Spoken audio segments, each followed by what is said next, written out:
Welcome in to That Wrestling Show. Mike Wendt, of course, you know me from Wicked Bites every Saturday morning, 9:30, right here on Nesson.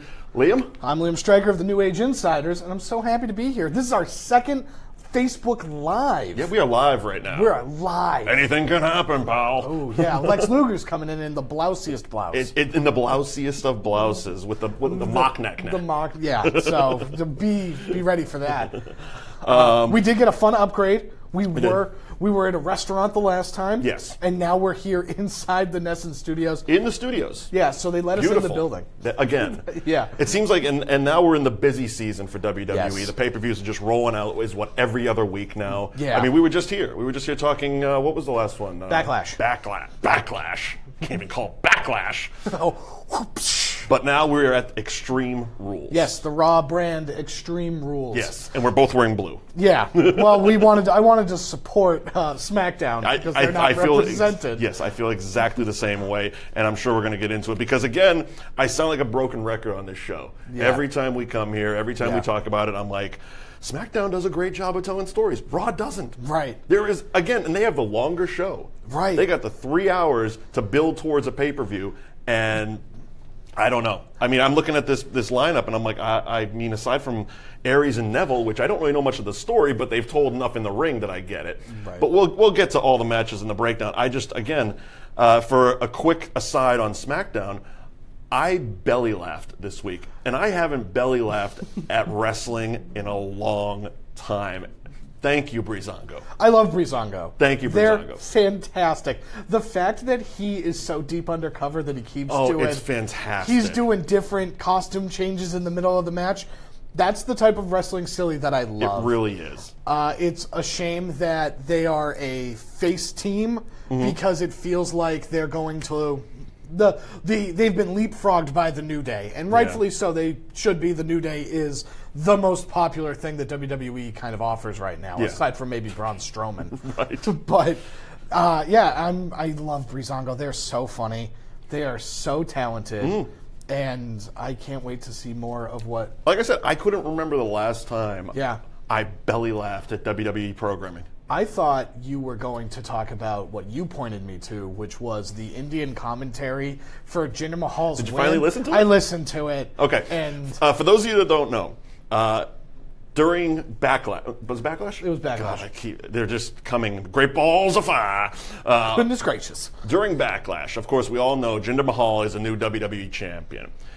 There is different audio. So you can listen all the times when they're doing pay-per-views, and they're like, oh, here's the Spanish announce team, here's the Japanese announce team, here's the Russian announce team, here's the Hindi announce team. Correct. The Hindi language commentary track is available on the network. So go to WWE Network, go to the end of the match. That's all you need. Just like the last 5 minutes. Basically, when Randy kills the Singh brothers, go to that part, because that's awesome, first of all. But the Hindi language commentators are exactly why Jinder Mahal is champion. Yep. They went bonkers. I mean, I've never heard such a one-sided homer call in my life. And I listen to Jack Edwards on the Bruins here on Nesson. But and I love Jack. But it was wild. They're chanting India #1. Go watch it. Please go watch it. You will thank me later. Go watch it and then tweet me and thank me later. Yeah. But what did you think of it? Because I was telling you for weeks and weeks, you got to watch it. You got to watch it. Right. You're procrastinating. I'm like, we got to talk about it on the show. It was super funny. I thought it was hilarious. And it's the way that they've been presenting Jinder Mahal, right? Because they haven't been presenting him as a true bad guy. They haven't been presenting him as a true heel because the real, unsexy reasons why Jinder Mahal is champion is the WWE is expanding into India. 'Cause it's big business. It's a huge market for them. And that reaction is very indicative of what the type of reaction they wanted. They wanted the Indian community to really gravitate towards Jinder Mahal and be so pro Jinder Mahal that they didn't want to paint him in such a bad light. And that's why that. I mean, the celebration was very babyface. Right. Even though once he got on the microphone, if you're watching on USA Network. Right. you get it. It's blending that line. Right. It's good for them, but it's also good for us because we get the bad guy. They're trying to toe that line like a sports team. Sure.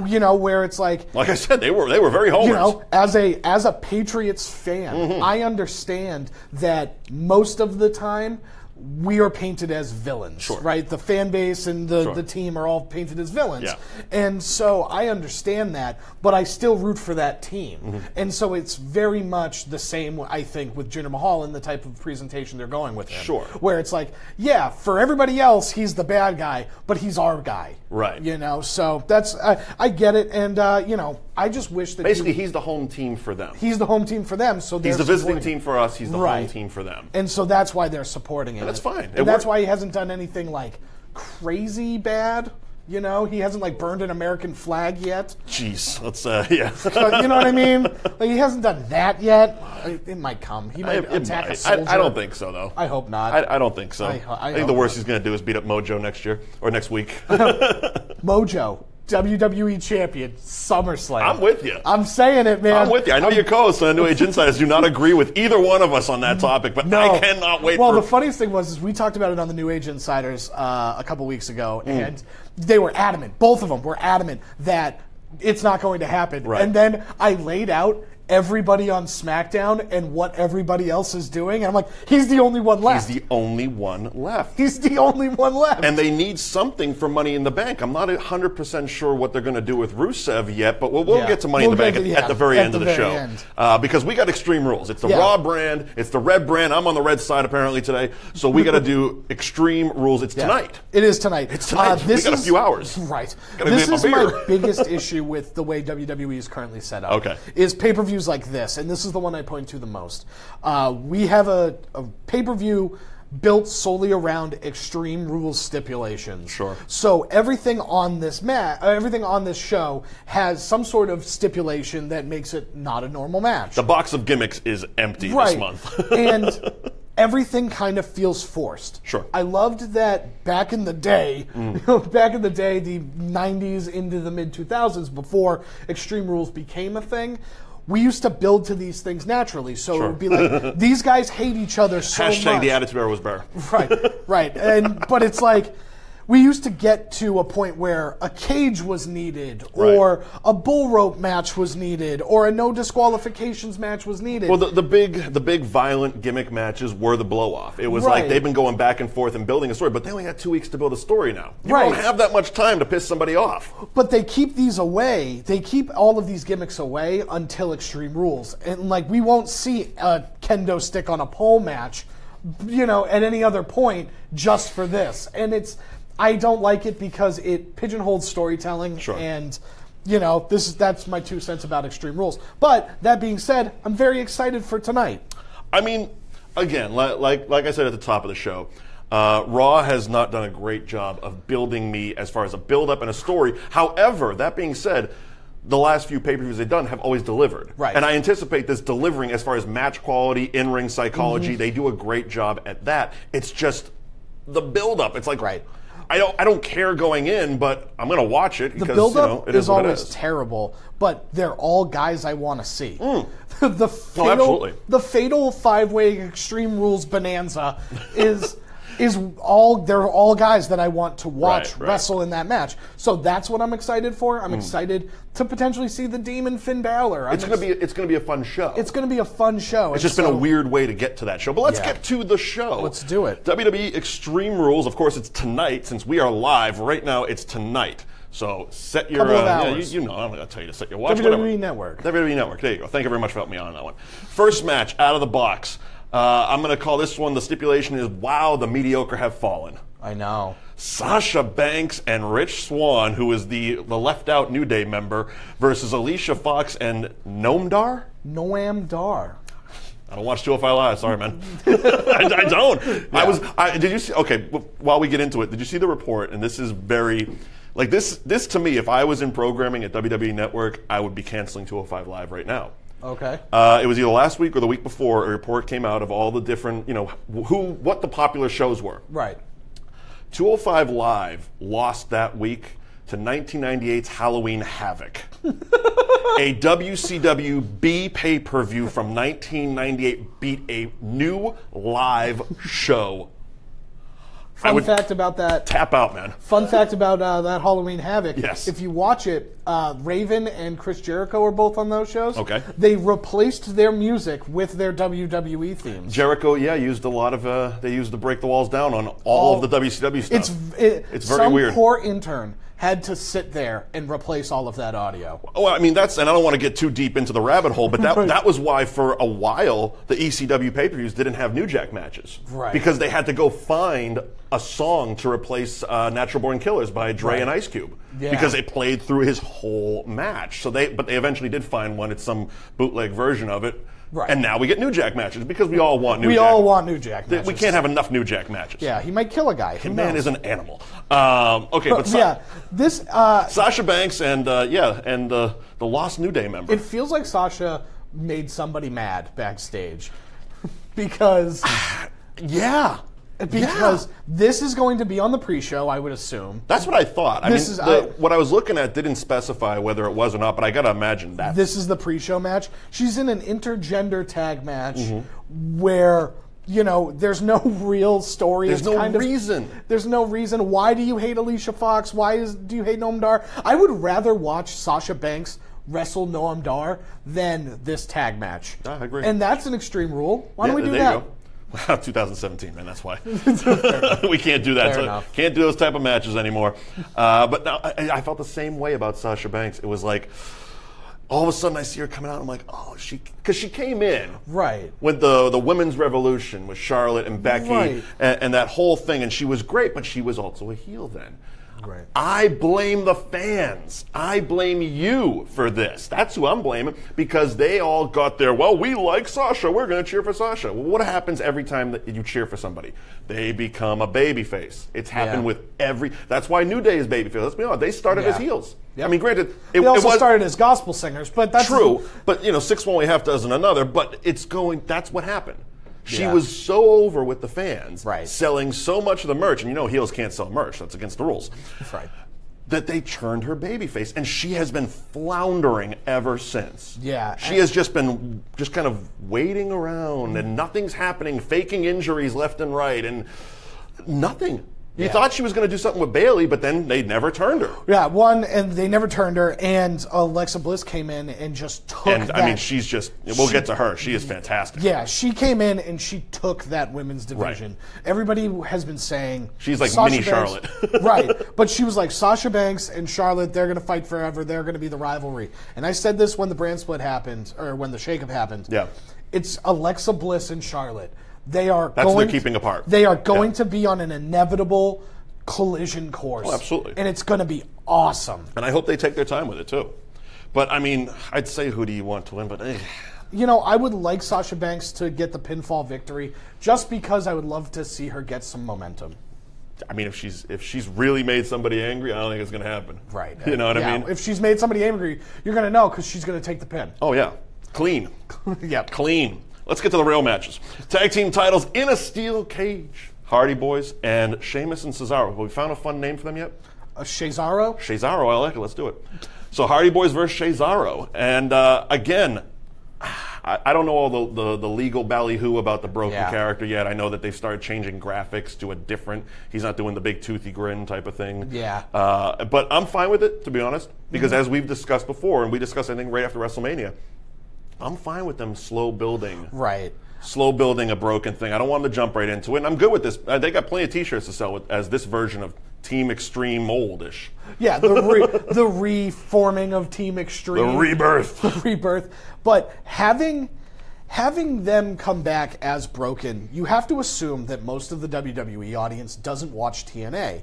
And that's very apparent because nobody watches TNA. No. Let's be honest. Sorry. And truth. You just heard about it. You just saw pictures. You saw YouTube clips. But it wasn't even that. It was like Matt Hardy's doing something weird. Right. And you don't know the reason why. And you can't carry over the story reasons why he's broken. The reason why he was broken was he blamed Jeff. He blamed Jeff for not being able to capture the heavyweight title, and then he got hit on the head. So there was all of these And I know it sounds silly, right? But that's the thing. But it's wrestling. But it was silly. It's silly. And I hope when they do find, because eventually I'm sure they will, because again, there's money to be made with it. Yeah. I want them to go super silly. Right. I want them, because WWE has a bigger production budget, go even sillier. I want a fleet of drones. The best thing I heard, and you can look at it, you got to go on YouTube, go to What Culture Wrestling, because they Love talked those guys, about, by the way. they're great, and they talked about this and how to introduce the broken gimmick. Okay. And Adam Blampier suggested that Matt Hardy grinds up Jeff's broken out tooth and then drinks a liquid with that tooth in it so that he then possesses both powers of the Hardys. Like that type of wrestle silly nonsense. And Book it. Yeah. Book it. And that's what I would love, is I would love for them to be crazy, silly, over the top. More cartoonish, the better in a situation like that. But as far as this tag team title match goes, Yeah, because we're not quite there yet. We're still here. Yeah, I think that this is going to be a ton of fun. I love the Hardys when they are in these Extreme Rules environments, whether it is a steel cage or a ladder match or TLC. So I'm Hashtag flips. Yeah, hashtag flips. Dive. But I think it's going to be awesome. I think that this is going to be a really, really awesome They seem to be match. gelling very well as Sheamus and Cesaro. Yeah, the four of them seem to be working very well. And the heel Sheamus and Cesaro? Cesaro, is that what we call them? Sure. Yeah.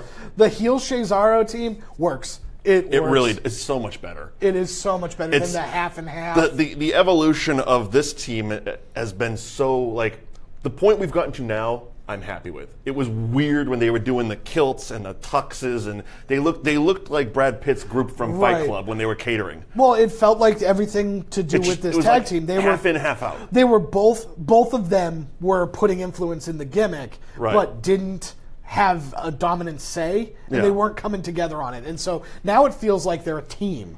Yeah, and I dig that. Like I said, I dig they ditched the tuxes, the fatigue jackets, whatever you want to call them. The airman jackets? Yeah, they look better, they feel better, it feels more natural with what they're putting out there. The aviators look cool. It just, they're doing a great, and they seem to work well together.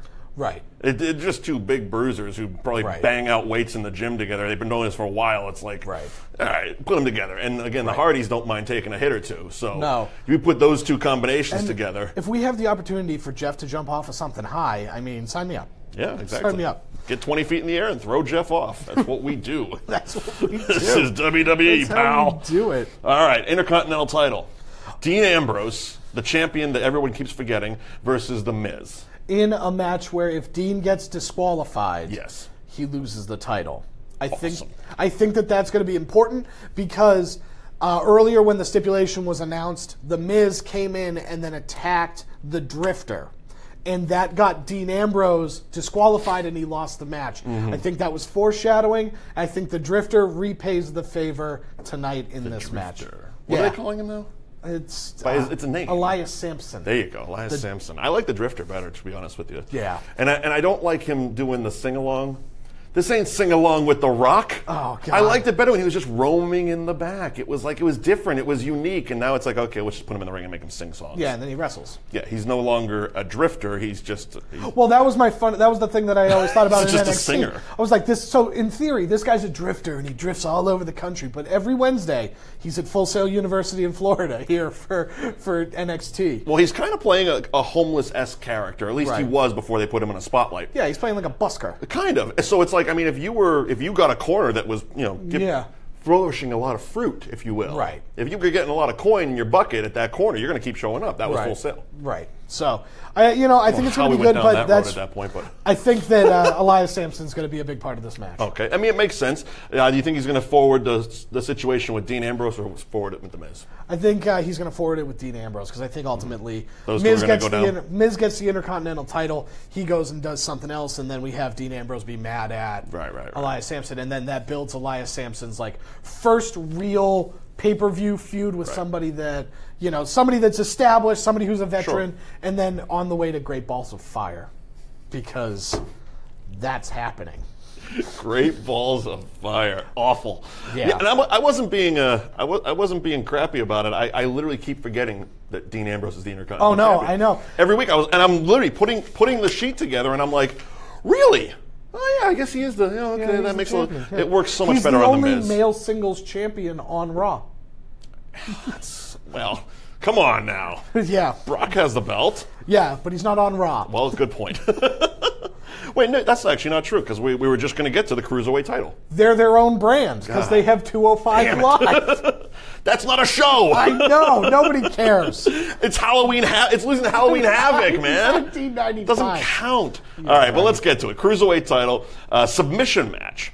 Austin Aries, Neville. Again, we joke around and say, I don't watch it. I don't watch it. I don't know the story. Right. But these two have told a great story. Right. And I feel, to talk about the Cruiserweights for a minute, I understand they have their own show. But I feel the giant separation that they perform is doing them a disservice. It is. Because it's literally become what used to be the Divas match in these pay-per-views. Right. It's the go to the kitchen, get your beer, head to the bathroom line. Right. I mean, when you see that purple rope coming out, and I'm not trashing the work, because these guys can work their asses off. What it is they haven't built these characters. The only reason I like this is because, first of all, Neville was established before this, and he came back as a different, better character, in my opinion, with this heel King of the Cruiserweights thing. And I know Austin Aries. I know who he is. I didn't need a backstory. But the rest of the division, the rest of the show, doesn't, like that first match we talked about. Like I said, Rich Swann he looks like the guy who got left out of New Day. Right. I don't know who he is. I don't know why he's dancing. Why are you so happy? You keep losing. Right. And I barely pronounced Noam Dar correctly. Yeah. You know what I mean? But the only reason I know who he is because he's got Alicia Fox next to him. Right. That's exactly. It.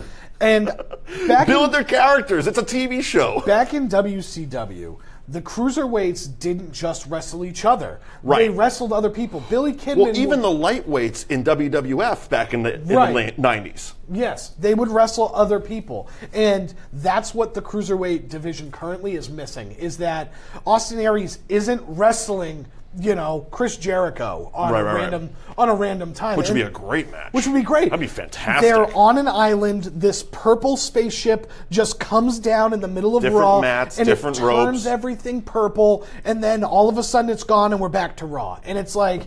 But like I said, and people probably don't even notice it because when they see the tape coming out, they just go to the bathroom. Head to the beer line. Right, and it's so weird because it's arbitrary, right? These guys are in the Cruiserweight division and these guys aren't, because Finn Balor qualifies. No matter what they tell you, he is 205 or under. Oh, he's probably under. I think he's billed at like 200 or $190. So 205 and a quarter. Right. Just to get him out of the division.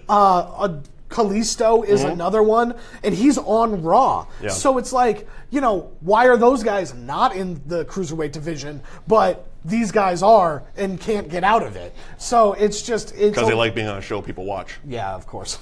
Well, I mean, also... Finn Balor's a top guy. So well, there is that, too. That's why weight doesn't matter to him, because he's going to show up as a dreadlocked demon, and everybody's going to lose their mind, and he might face Brock Lesnar in a match he won't win. Now, do you think, though, in this Cruiserweight title match, is this the one that Aries finally goes over? I think so. Either way... Because they've been telling, like I said, a great in-ring story, especially Neville kind of doing the sneaky stuff, getting out of it, getting disqualified with the ref. The finger on that was Owens. That was Owens. But still, I mean, they've been telling great in-ring stories, right? And it's been going back and forth. This is the rubber match, right? Yeah.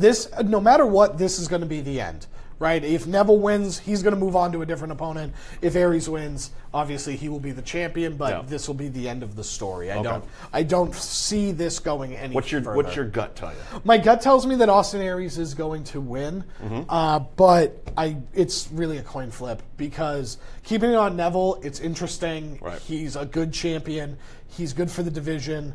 From like a wrestling fan standpoint, but if they're losing ratings wars to Halloween Havoc 1995, it might be time to shake things up. Hey, it was a Monday Night War, pal. Yeah, right.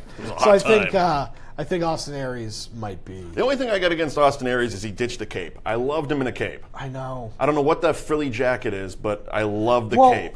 I feel like the cape is like his pay-per-view deal. Did he wear a cape? I want to say he wore a cape to the last one, but I'm not 100% sure. Well, we'll find out tonight. All right, the women's title match. Kendo stick on a pole. Call in Vince Russo. Okay. This is happening, people. We got a pole in a ring with a kendo stick on top.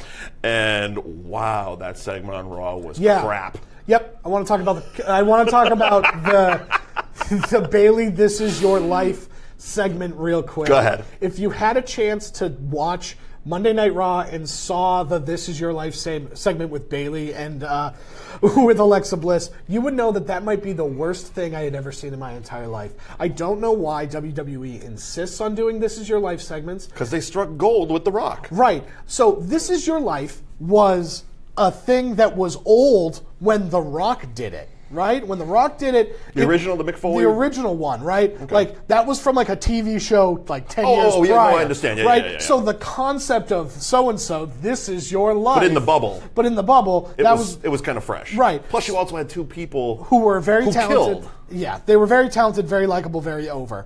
And now you're doing it again and again and again and again. How many times have you done it? This is like 5. Okay, yeah. And it's insane, especially because... It's not interesting. It's not funny. Why did we get a subplot between Bayley's ex-best friend and Bayley's ex-boyfriend? I want to see the continuing story of those two weirdos. I'm telling you, I would love if this was a kayfabe, like, scripted television show spinoff on the network, right, where it's just one Bayley Hill, and it's just like, that's what, like, it's just some weird sitcom in, like, San Jose, and it's these two people that found love in the middle of the wrestling ring. Because Bayley's too nice. 20 years later, they didn't rekindle. Right. It took them 20 years. Come on, man. It took them 20 years to say. What a weird story. Yeah. It's very weird. What a weird story. And again, I feel terrible for Alexa Bliss because she's taking a brunt of the blowback because she basically was hosting the segment. Yeah, and it's not her fault. It's absolutely not her fault. Because she did the best with what she had to work with. You could tell halfway through she gave up. Oh, yeah. And she's just like, you know what? Screw it. I'm just going to try and push through. Hitting the script points. Right. But that being said, I love the story that they're telling. Yeah. The idea of, like, Alexa Bliss is ruthless and brutal. She's fantastic. And Bayley just isn't. And she has no shot in this match because Bayley is too nice. Right. I think that this is all setting up for Bayley to win. Oh, absolutely. Because she is going to be able to get the kendo stick. I agree 100% She's going to be able to use it. Well, Alexa Bliss is also small. Right. She's also small. She's small, so getting that kendo stick would be a feat in itself. Right. You know, it's on a pole. It is on a pole. On the turnbuckle. On the turnbuckle. But I think it's going to be fun. I think this is going to be a very fun match. This is going to probably be the match that has the biggest in-ring storytelling psychology aspect. So it's going to have to. It's going to be interesting to see what happens. What I did find funny, and this is just my own personal thing, what I was noticing, because I kind of mentally tuned out of the This Is Your Life segment moments into it. Yeah, of course. Right in the middle of the table was an old picture. Clearly, we were all Bayley's childhood pictures, and Bayley was a big wrestling fan, as we all know, because they've told us many times. Yeah. If you didn't know, she liked wrestling. Right in the middle of the table was a picture of Bayley and a couple wrestlers. I couldn't actually see who it was, but a giant WWF scratch logo. And the cameraman, clearly nobody cleared it because the cameraman kept going like this to try to avoid it, but it was literally over Alexa Bliss's shoulder. Because the rules are, again, to break down a little bit of legality, they lost it to the Pandas, and then they got the use of it back, but only in historical and archive footage. Yeah. They can't do anything new. That's why it's always the when they do the block, it's missing the F. Yes. You know, or when they do the scratch logo, it's missing the F, or it's spray painted over or something like that. Something weird. They can't do any new programming with the F scratch logo. And it was there, and you could tell the camera movements were like it was very jerky. And that was just something as a film TV geek guy. I kind of knew, and I was like, oh, that's very funny. But yeah, I anticipate a great match, and yeah, it kind of seems like Bayley's going to win, which is unfortunate because I love Alexa Bliss as the champ, but it also is going to set up the next rematch heading towards Great Balls of Fire. Oh my God. Awful. All right, let's get to the Fatal 5-Way, the main event, #1 contenders match for Brock Lesnar's Universal Championship. So I have Run it down. Who's got it? I have strong feelings about this. We have Bray Wyatt versus Seth Rollins versus Roman Reigns versus Finn Balor versus Samoa Joe. Smojo. In a match that they're just going to lose to Brock Lesnar. If you follow me and everybody else over on the New Age Insiders, Brock Lesnar. You love Brock Lesnar. Brock Lesnar is Brock not fan. going to wrestle a match that he has a chance of losing until WrestleMania 34. That's just the way it goes. You don't even think SummerSlam? I think the only way SummerSlam is on the table is if the fans keep getting behind Braun Strowman. Because he's going to get healthy. Right. There's a lot of ifs that go with that. There's a lot of variables in that one. The night after WrestleMania, Paul Heyman and Brock Lesnar stood in that ring with the Universal title, and Paul Heyman said, "Hey, Roman Reigns, you beat The Undertaker at WrestleMania. Yeah. You retired The Undertaker at WrestleMania. Brock Lesnar is the guy who beat the streak. He broke the streak. Sure. So you are the two guys in 22-2, or whatever it is. But he's the two losses to The Undertaker. Planting that seed. Let's find out who's the baddest." Sure. And of course you're going to tell that story at WrestleMania. Of course they will. But that's like a year away. So Brock Lesnar is going to destroy whoever wins this match at Great Balls of Fire. He's not going to wrestle until SummerSlam. He's going to beat somebody important at SummerSlam, not wrestle till the Royal Rumble, beat somebody at the Royal Rumble, and then lose to Roman Reigns at WrestleMania. They'll probably bring him back for Survivor Series. Yeah. That's one of the bigger ones. Yeah, he might come back for Survivor Series. It's a joint pay-per-view. But that's... So... And I'm guessing you'd see him once or twice in between there. Right. I mean, he's shown up for less. You know what I mean? That's true. He's shown up for worse reasons. That's true. So when it comes to this five guys, who do you got? There are three levels of people. There's who I would love. Okay. There is who I think. And there is who I would prefer. Okay. Tell me a story. The guy who I want is Finn Balor. And I want it to be Finn Balor because Finn Balor never lost his title. So I love the story of Finn Balor coming back, fighting his way back for a rematch, and then slaying this beast. I love Beast versus Demon. I've said that. That story right after WrestleMania is awesome. That story is great. But, again, you have to be okay with Finn Balor beating Brock Lesnar at Great Balls of Fire. And I don't think WWE is. Yet? Really? Yet. I don't Even think, for a return match at SummerSlam, giving it right back to him. Yeah, I don't think. I just don't think that it's going to happen. I can't imagine they'd keep... I see your point of view, but I just can't imagine they're going to keep the title off basically for a year. Yeah, I think they With are. little throwaway matches here and there. I think just so. Look, that is the one I want the most.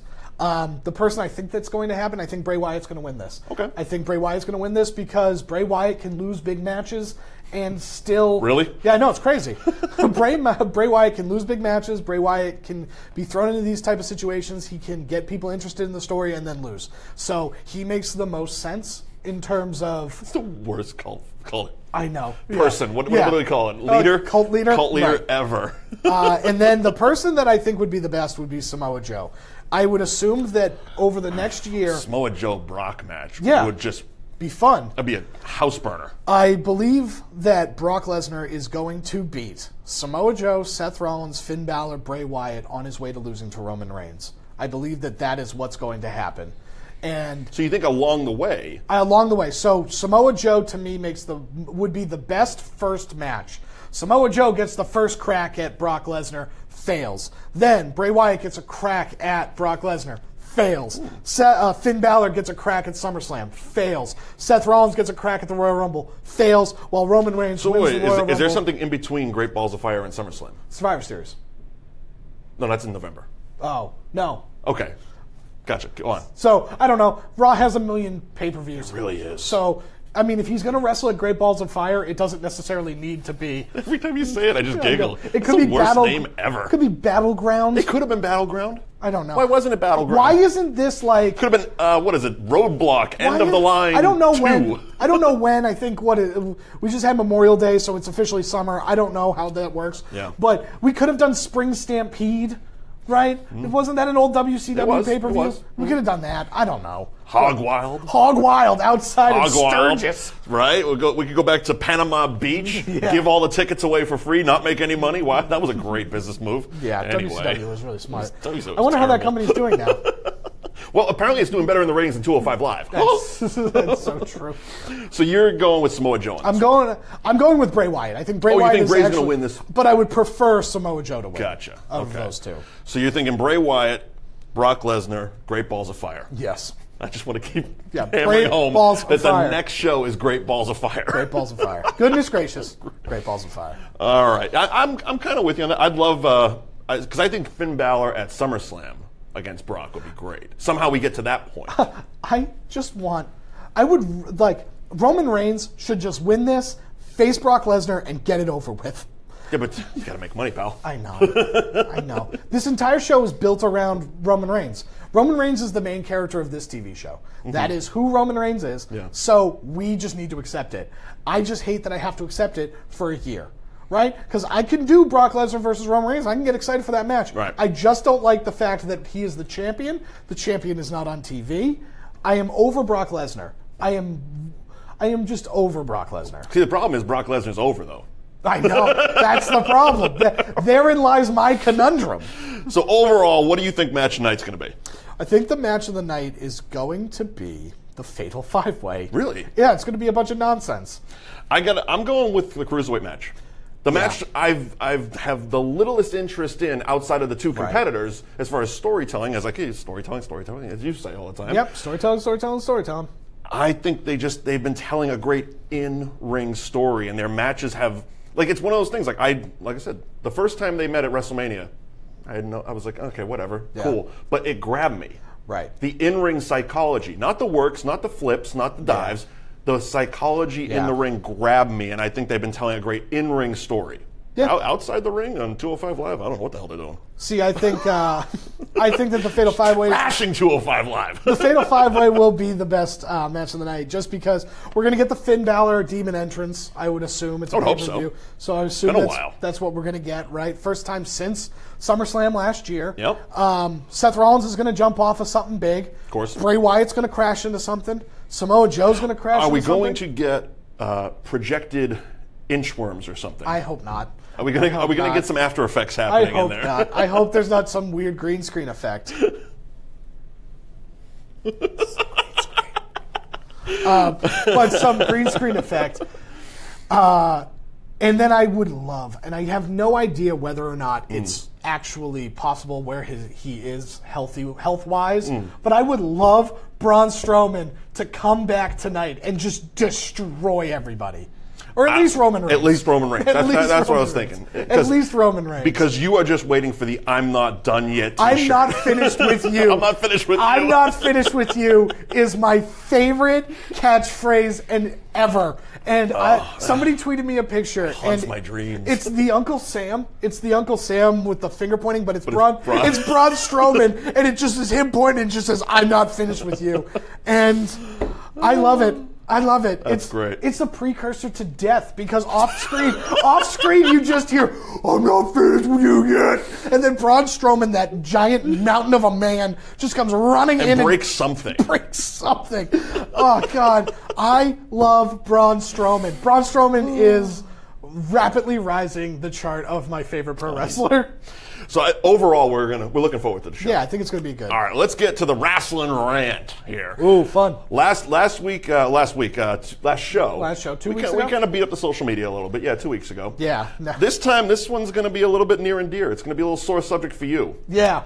Are there too many wrestling podcasts? Look, as a man who hosts 8 wrestling podcasts. 8. No, in all seriousness, I host the New Age Insiders on newageInsiders.com. We're on iTunes, Stitcher, Glork Normal. Yeah, it's great. It's coming up. It's up and coming. We also have the New Age Insiders Network, which has a bunch of shows on it. We have a bunch of shows on it, and so we have a collection of a bunch of different podcasts. Yes.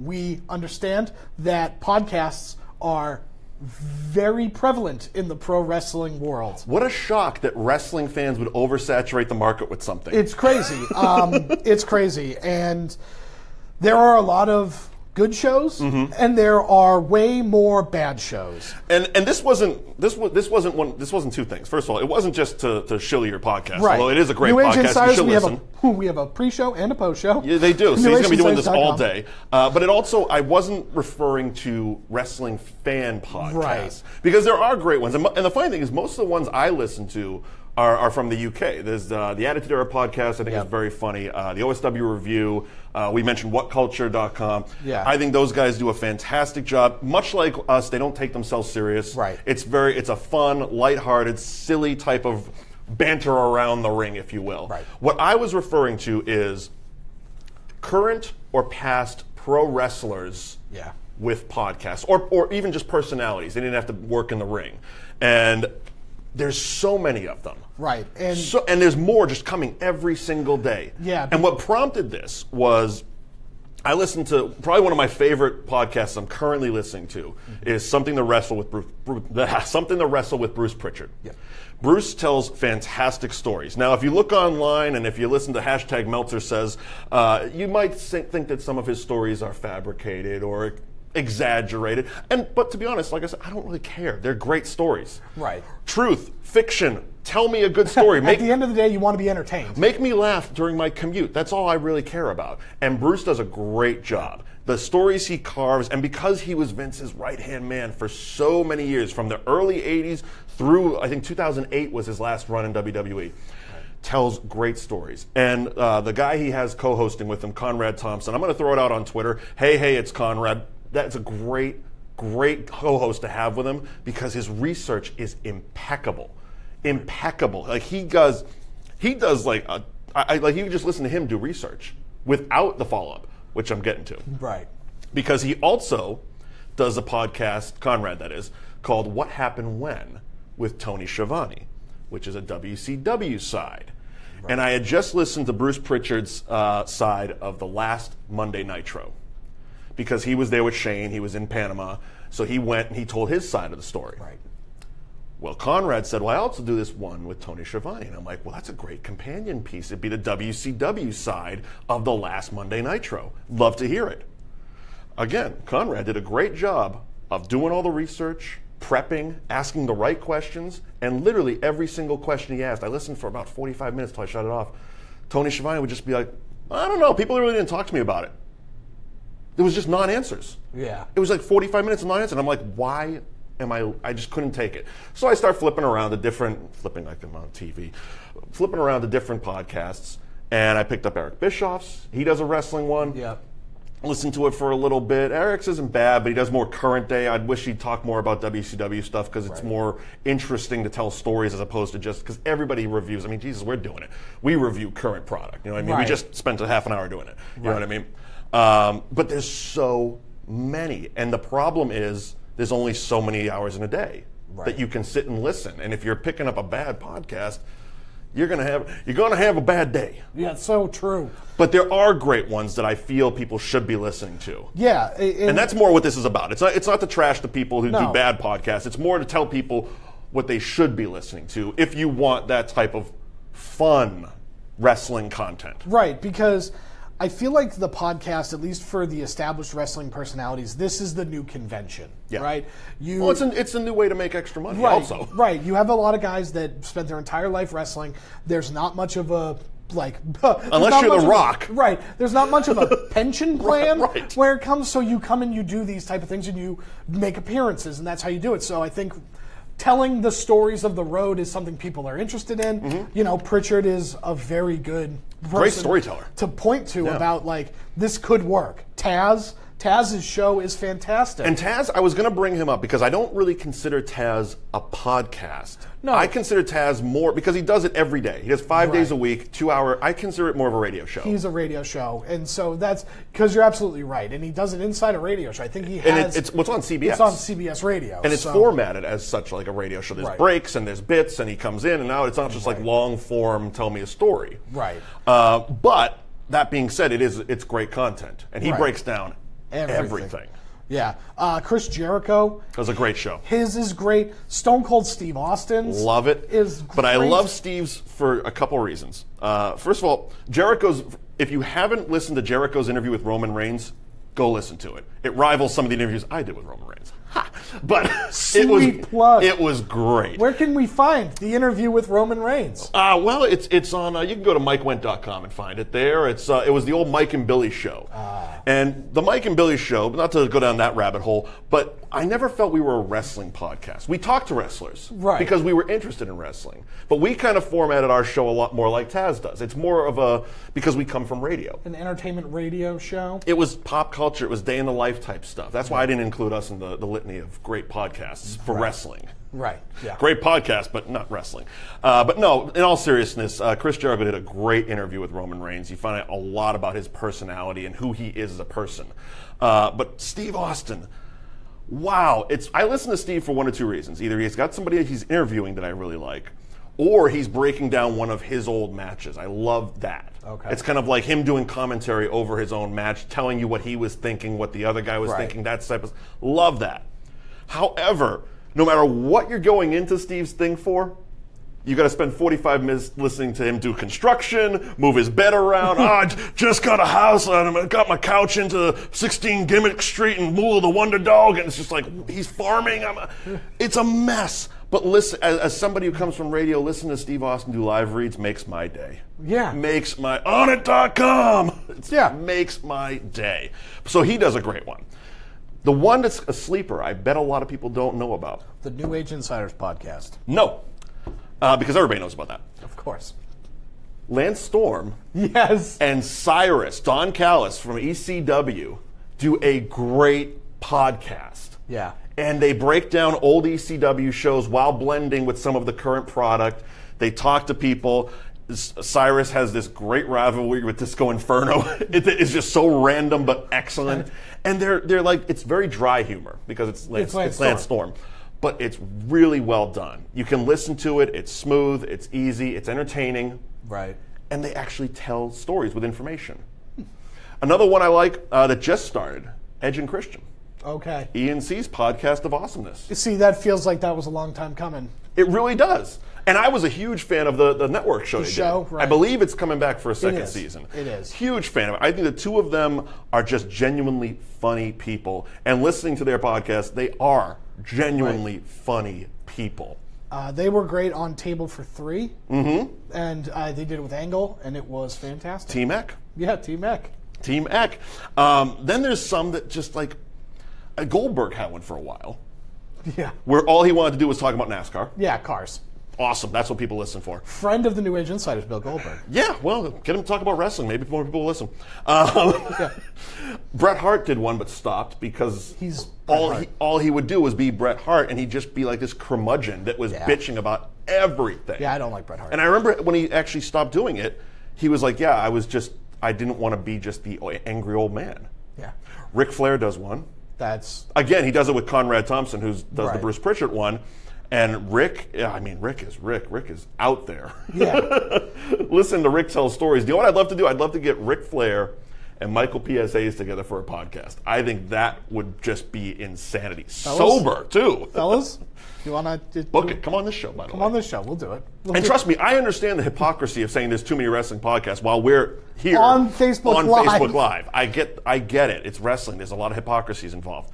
But if you were to throw out a go-to, what would you say? Because I'm sure you listen to Disco Infernos. Of course. I'm sure you listen to Ravens. Of course. I'm sure Rob Van Dam does one as well. I mean, everybody does one. Yeah, everybody has one. Hacksaw Jim Duggan. That was what I texted you the other night. Yeah, when Hacksaw Duggan and who's with them? Oh, it was Mooney. Sean Mooney and Hacksaw Duggan. I will not listen to that. No, that'd be terrible. Mooney probably could tell some good stories, but mixed with Duggan, I don't know, man. Right. Yeah. So there's a couple of podcasts. I mean, obviously, I really like the Pritchard podcast. I've listened to it a couple of times. I don't listen to it as much as I should. Sure. I have a ton of Respect for those guys. I think that it's a great show. I also really like Taz. I think Taz's show is great. In terms of just general podcasts, and I don't mean to show my own stuff, but there are a couple of shows on my network that are really good. It's the Wrestling Podcast About Nothing, WPAN, and they're fantastic. There's who hosts that? It's a pro wrestler Brian Malonis, and then Mike Crockett. Kingpin Brian Malonis. Kingpin Brian Malonis. Yeah. He was just in the Ring of Honor Top Prospect tournament. Yes, he was. He wrestles all around New England. He's great. And then Mike Crockett is a former referee, so their insight into the business is fantastic. The other show would be the Rant with Ant. Okay. He has a very fun format, doesn't take it too seriously, and his show is awesome. And then obviously my show. Of course. Because if you're not listening to the New Age Insiders, all right. I will say, though, you also, not to keep shilling the New Age Insiders, but you do Late Night Liam. I do. That's a late night and talk that's show. more, see, that's a great way for me to describe, that's more along the lines of what Billy and I used to do on the Mike and Billy show, where it's more free form, whatever we're thinking, whatever's happening in our lives, plus you mix in wrestling because we're into it. Right, because like a couple weeks ago we had Phil Moore of Nick Arcade. Nickelodeon show. Yeah, Nickelodeodian show. Yeah. We had him on and we talked to him for a while. So, very cool. We don't talk wrestling on that show because we don't As much. I've been a guest on that show. Yeah, of course you were. That was one of my 2-year appearances in the New Age Insider studio. Yeah, the contract. Yeah, exactly. The contracted time. So I guess the bottom line is, are there too many wrestling podcasts? Yeah, the answer is yes, because there's something very serious that's kind of happened on YouTube, and it's responsible because of this wrestling podcast and everything. YouTube has changed their format as to what can be sponsored content, and wrestling is no longer deemed sponsor worthy. And the reason is because while there are all of the shows that we just mentioned, all of them are great shows, and if you like this type of content, you should listen to all of them because they're worth listening to. But for every one of those shows that I mentioned, there's 1,000 shows that are not professional in any way, shape, or form. And that gets very dangerous because with someone like Roman Reigns, who is a very polarizing figure, you tend to get what has been termed as like hate speech towards him. A lot of swearing, a lot of racial slurs, a lot of, stuff. Good times all around. And so because of that, YouTube has now deemed this type of content not sponsor worthy, which is really unfair to the people that are trying to take it seriously. So we're putting it back out there on the fans. It's your fault. Yes. This is your fault. Well done. But support the shows that are good because if you support the shows that are good, like this one, you support good shows, then it makes everybody more money. Absolutely. And that's ultimately what we all want. Looking forward to the next show, I believe, June 18th? It's 2 weeks away? Yep. Yeah, about that. Money in the Bank.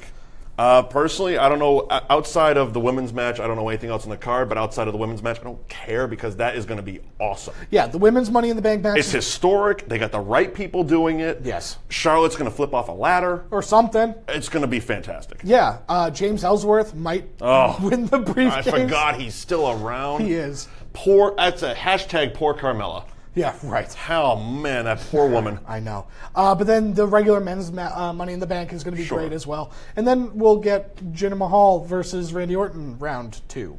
Dive. Well, Liam, thanks for joining me. Thanks for coming in. Of course, we're always here. See you on Money in the Bank. Thank you for coming in. Bye-bye. Bye.